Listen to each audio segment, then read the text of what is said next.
everyone, it's Bailey from Making It the Midwest, and I'm really sorry if you hear some like ambient noise in the background. It's sawing. I think they're installing tile or something in the apartment nearby, like that. So I'll make it really short and sweet, that way we can get to the tutorial that doesn't have the sawing noise in it. So let's just get to it. This is going to be a tutorial using some of the Revlon products that I got for the 5th and final challenge of the Allure Beauty Blogger Awards. I made it! Thank you so much to everyone who has been so supportive and voting and liking and tweeting and doing all that great stuff. Thank you, thank you, thank you. And if you've been supporting me even beyond, before, all that stuff, I'm so grateful for each and every one of you. Really, I am. And so this is a tutorial showing you how to use some of the products, which, let me show you. Part of the challenge was getting all of these products and not peeing my pants. So that was challenge number 1. Then I had to come up with a look that I wanted to do, and so you can see that look. I'll post the link to the actual challenge, the look I did in the bottom bar. It's actually 2 looks. It was a day look and then a nighttime colorful look, and so I thought I'd give you one more look. I mean, I'm sure I'll use these products a ton more in the future, but I thought I'd give you one more look and kind of explain that the challenge is up and you can vote and like and tweet, and the voting has been extended until Monday for the Memorial Day weekend. So I'll put the link in the bottom bar. You can go watch the tutorial. If you're there, I would love it if you voted for me. If you could, you can vote once a day, and remember, you can win fabulous prizes in this too. It's not just me. If you vote once a day, you have an entry into winning, this week I believe it's a set of Monster headphones, and then if you've been voting if you vote now, and if you haven't been voting in the past, you are still in the running to win the big, grand Miami Beach trip. Ain't no small prizes here, folks, so please go, even if you don't vote for me, you gotta vote for yourself because you could win some sweet prizes. So, link in the bottom bar, look there for that. Also, I wanted to let you know that if you do follow my blog, you'll know that I've been posting reviews and swatches of everything. To kind of celebrate getting into the 5th challenge, I have been taking mad pictures and putting everything on and stuff because these are some amazing products. Like, I've tried a few of these lip glosses but didn't know how amazing they were. So I have taken the time to swatch and do lip swatches and arm swatches and all that stuff of everything here, I think. I think it's of everything here, and if not, you can sure request it and I'll try and get it up. So that is also happening on the blog. Again, I will post a link to that below if you are interested. I think that's all the announcements I have for this video. Let's just get right into it before the sawing starts. So to start everything off, I'm going to use the Revlon Photo Ready Primer. This is the color correcting primer where you're given 2. One's just a normal primer. This is a color correcting primer. And because I pretty much always have some sort of active breakout, healing breakout, redness around the nose, what have you, I always go for the color correcting breakout. A color correcting primer is what this is. So I do that, and I'm not typically a primer person, but I do like to use it with the foundation that I'm going to use, which is their airbrush, the Photo Ready Airbrush Foundation, which is the mousse. The mousse dries quickly. It dries quicker than normal liquid foundations, I find. So I find that this gives me a little bit more time to work with this and blend it all over the face and gives me even coverage. Once you learn how to work with this, it looks beautiful, but I find that this helps a lot. So I find that one pump works on the back of my hand, and then I just take whatever brush I'm going to use for my foundation and apply that all over. Also, I speak from experience when I say that more than one pump might be a little much. Like, I got a big head and one pump does everything for me just fine, because if you put too much on, I have found that my foundation will slide off, and not even just this foundation, but foundation in general will just kind of like, it'll do the opposite of what it's supposed to do as a primer. Kind of like with eye primers, if you put too much on, it'll kind of have the opposite effect. You just want a thin layer between your foundation and your skin.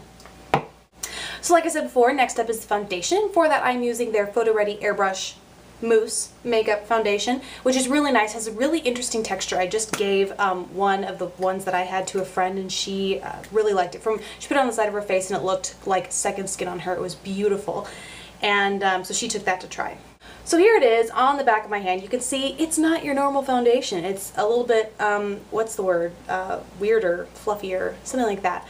But it gets better. I recommend applying it with a brush and on the back of your hand. I mean, I apply all foundations like this, but this one especially, just because for me it's very weird to put it. It comes out very fast, number 1, so it's hard to get a little bit, and so it's easy. I have more control if I put it on the back of my hand and then use a brush to put it on. So this is my favorite way to apply, and I'm just going to do that, buffing it into the skin.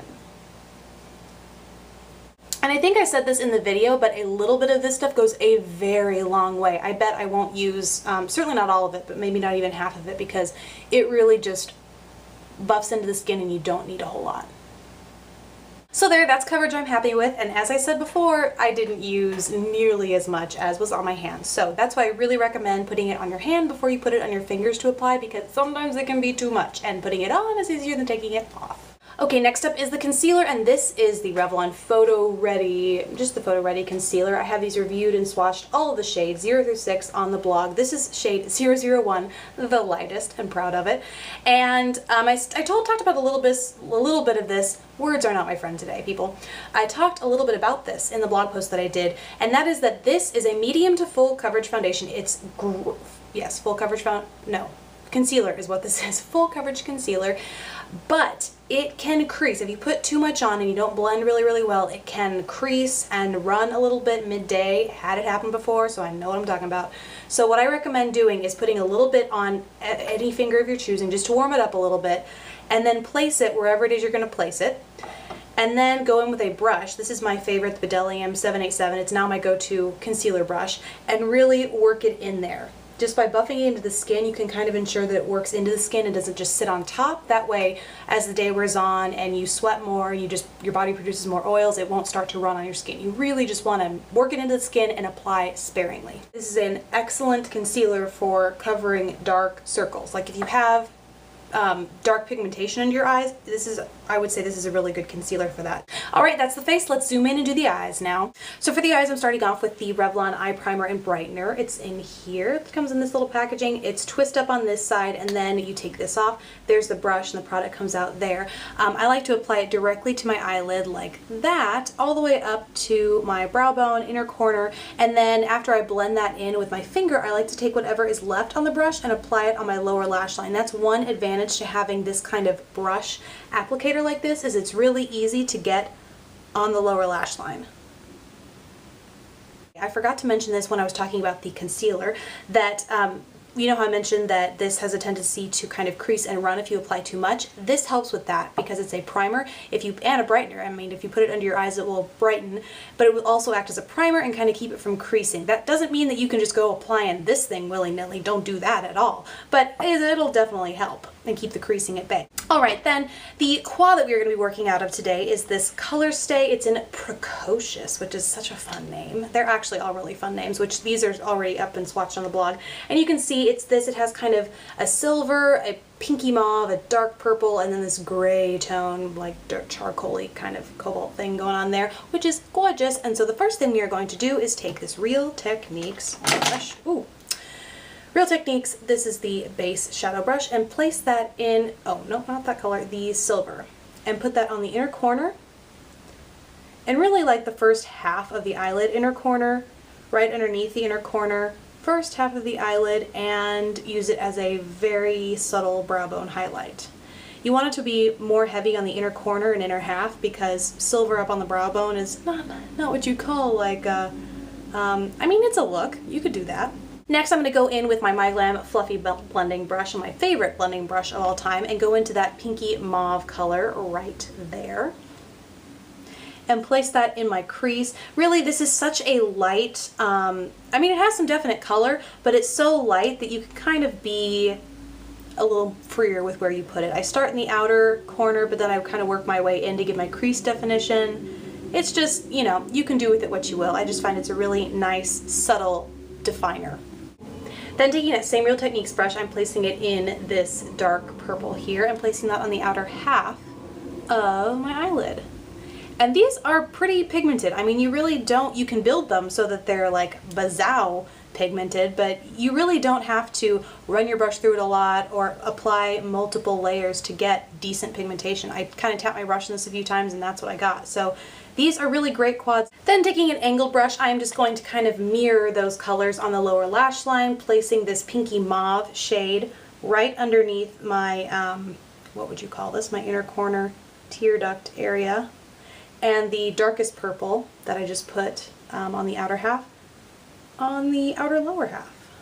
Now for the fun part, and that is the liner, and that's because I'm really impressed with these liners. I don't know if they're gel or cream, but they come in this really cool kind of, they remind me of a lawn gnome. I don't know why. Maybe it's because of this thing that it's the lawn gnome hat and it's like so stout on the, I don't know why. Lawn gnome product is what I call it though. So they're very cool though because they have like your standard black, brown colors, but then they have this purple, and I don't know if you can see how fun of a purple, but it's just like, yeah, I don't know how much light is on that, but it's just really cool. There are going to be swatches on the blog, so go check those out. But the other cool thing is that it comes with a brush, and not like a dinky brush, but inside the gnome hat, you take this little guy out, and there's a brush! And it's actually pretty useful, so that's what I'm going to be using to apply this today. This is one of the reasons why it's such a useful brush, is because you can see it's wider here, but thinner here, so it's really actually pretty good at getting into these narrow lines you want to create on the inner corner, and it's good at creating this kind of sharp edge that you always want for a cat eye, because if you can see what I did here, I did just the tiniest little flick.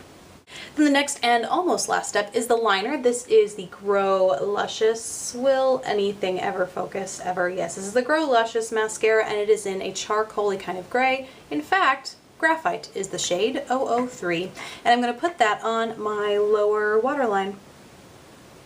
Now for the face, I'm going to use this trio, actually I guess it is a face trio, or what are they officially called? They're called Sculpting Blush Palettes. This one is in Berry to kind of complement the purple tones that I'm using on my eyes. I don't know how well that color is showing up. I don't know what is going on with this camera right now. It's just being difficult. But I'm just going to take that blush color and this kind of contour brush and put that on the apples of the cheeks and sweep it backwards.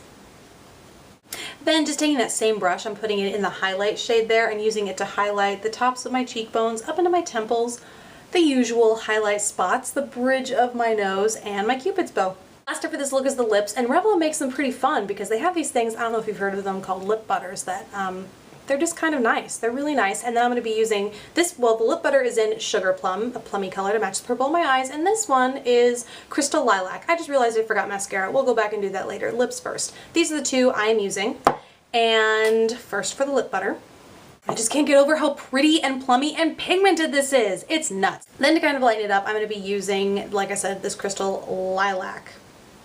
I'm a little worried I said Crystal Light before. I meant Crystal Lilac. That's the actual color of this gloss. And I'm placing that all over to give this really cool, like, the plum from the lip butter kind of shines through, but then Crystal Lilac has this really interesting, like, purple duochrome, purple pinky duochrome to it, so it adds just like another kind of texture, another layer. But they're not gritty, which is one of the reasons why these are really nice. So that's it. Mascara. You people are going to let me forget. Don't let me forget. I'm going to be using this Revlon Photo Ready 3D mascara, where there it is.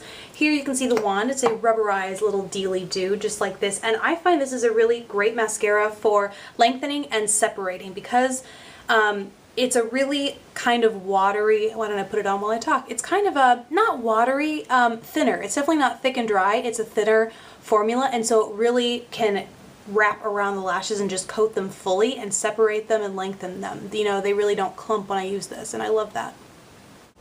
Alright, this is the final, what would you call this, like a sugar plum kind of look? I think that's probably what I'll call it. Using only Revlon products, which is great. It means that it's an affordable look. And remember, you can see swatches of not only the products I used in this post, but all of the products in the line that those products came from in posts on the blog. I'll put that below. Also remember that you can vote today and every day until Monday. I don't know what the date next Monday is, but I'll put it in the bottom bar, and there will also be a link to where you can vote, where you can watch the video that the challenge, or the video I did for the challenge, and all that great stuff. Again, thank you so much. Thank you so much for watching, but also for supporting me, not only through the competition, but before. I wouldn't have gotten in the competition without you guys. So thank you so much. I really can't tell you how much it means to me. Just thank you. So thank you so much for watching. Subscribe if you haven't already, and I will see you in my next video. Bye.